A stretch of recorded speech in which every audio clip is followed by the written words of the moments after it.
Smo na gradu Žužemberk, zato, ker me že od nekdaj privlačijo stari ambienti, nekako nezavedno, se vedno znova obkrožam z njimi. Živja, jaz sem Majda, travnik Vode. Najprej bi imela eno uvodno opombo, in sicer, da vse, kar bom povedala, bom govorila kot bralka, ne kot kritičarka. Sicer pa tudi kritiko razumem kot obliko ljubezni do literature. Zdi se mi, da se znotraj starih reči počutim nekako zaščiteno. Ta občutek zaščitenosti oziroma neke temeljne varnosti pa se mi zdi pogoj za to, da snamemo masko, da izstopimo iz persone in da se začnemo približevati resničnosti.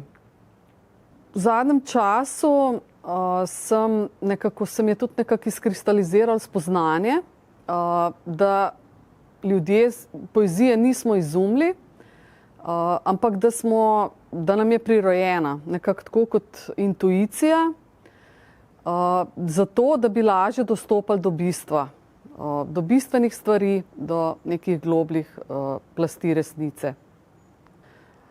Poezija me obkoli, razgali, osmeši, mi pove par gorkih, me potolaži ali pa kaj drugega.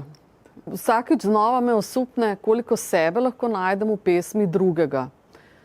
Na ta način je poezija tudi most do drugega, najprej do pesnika, potem pa do drugih ljudi in do sveta na splošno. Poleg tega se mi zdi poezija najbolj avtonomno območje znotraj Republike literature, neizčrpen inkubator idej, mini CERN, nobena druga literarna vrsta na tako majhnem prostoru, v tako hitrem času ne odpre toliko novih svetov.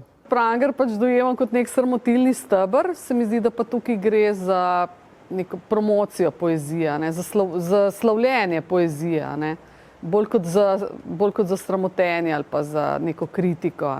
Veselim se te skupne energije, ker se mi zdi, da smo vsi prišli zaradi poezije, pa želim si, da bi jo nekako predstavili čim širšemu občinstvu, da bi nekako dosegla, da bi nekako prebila ta